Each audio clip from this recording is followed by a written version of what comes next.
নমস্কার বন্ধুগণ, কেমন আছেন সবাই? আশা করি সবাই ভালোই আছেন। মন্ডল ব্লগস চ্যানেলে আপনাদের সবাইকে স্বাগত জানিয়ে আজকে আপনাদেরকে কুলের আচার তৈরি করার রেসিপি দেখাবো। তার জন্য আমি বাজার থেকে এই রকম লাল লাল পাকা কুলগুলো 750 গ্রাম কিনে নিয়ে এসেছি। এবার এই কুলগুলো আমি জল দিয়ে ভালো করে ধুয়ে নেব। অনেকবার জল দিয়ে ভালো করে ধুয়ে নেবেন, কারণ এটা বাজারের কুল, এর গায়ে অনেক ধুলোবালি লেগেছিল। ধোয়ার পরে কুলের গায়ে অনেক জল লেগে আছে, সেই জন্য একটা ট্রেতে একটা কাপড় রেখে কুলের বোঁটাগুলো ছাড়িয়ে ছাড়িয়ে এই ট্রেটার মধ্যে রাখলাম। এবার একটা ড্রাই রোস্ট মশলা তৈরি করে নেব। তাই জন্য একটা ফ্রাই প্যান নিয়ে 1 চামচ গোটা জিরে, 4টে শুকনো লঙ্কা, হাফ চামচ জোয়ান, হাফ চামচ মেথি, 1 চামচ মৌরি, 1.5 চামচ ধনে আর হাফ চামচ কালো জিরে দিয়ে এটা গ্যাসে হালকা রোস্ট করে নেব। এটা জাস্ট 5 ফোড়ন। ঘরে যদি 5 ফোড়ন থাকে আপনারা 5 ফোড়নের মধ্যে অতিরিক্ত মৌরি আর অতিরিক্ত জিরে আর শুকনো লঙ্কা দিয়ে রোস্ট করে এইভাবে গ্রাইন্ডারে দরদরা পিষে নেবেন। ব্যাস, এটা সরিয়ে রেখে গ্যাসে কড়াই বসিয়ে 1 চামচ সরষের তেল, 1 চামচ 5 ফোড়ন, 2টো শুকনো লঙ্কা, 2টো তেজপাতা দিয়ে নেড়েচেড়ে কুলগুলো ঢেলে দেব।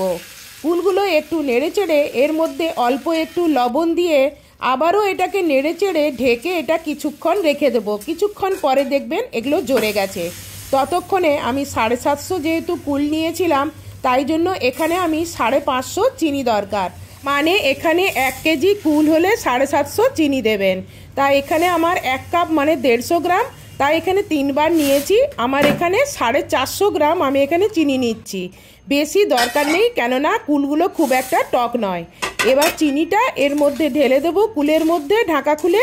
তারপর এগুলো নেড়ে চেড়ে আবার ঢাকা দিয়ে এটাকে রেখে দেবো, জড়তে দেবো চিনিটাকে। যখন দেখবেন কিছুক্ষণ পরেও এটা জড়ছে না চিনিগুলো, তখন এখানে হাফ কাপের মতন অল্প জল দিয়ে এটাকে একটু মাখিয়ে নেবেন। চিনি, কুল আর ওই জল দিয়ে একটু মেখে তারপর এটাকে ঢেকে কিছুক্ষণ রাখুন। দেখবেন কিছুক্ষণ পর থেকে চিনি দেখুন কীরকম গলতে থাকছে। আবার ঢেকে রেখে দিলাম, দেখুন চিনি কীরকম গলতে আরম্ভ করেছে। এইভাবে গলতে থাকবে আর দেখবেন কুলগুলো ফুলে টইটুম্বুর হয়ে যাবে এবং ফেটেও যাবে। এই দেখুন, আমি একটা কুল তুলে আপনাদের দেখাচ্ছি। দেখুন কুলটা কীরকম ফেটে গেছে।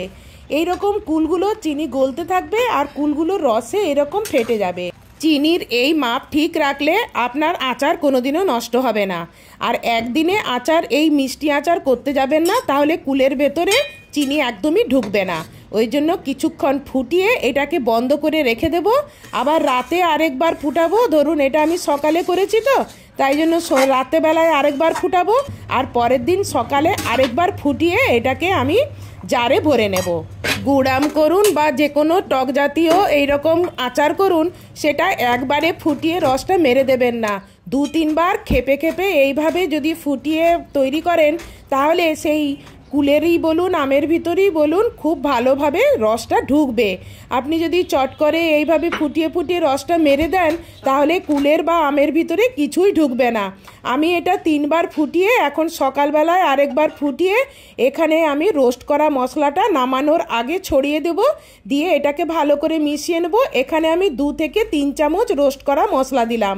যেহেতু আমার কুলের পরিমাণটা খুবই কম, তা সবটা দিলাম না। এবার এটা নামিয়ে নিয়ে আমি কাঁচের একটা বয়ামে গরম অবস্থাতে এটা ভরে নেব।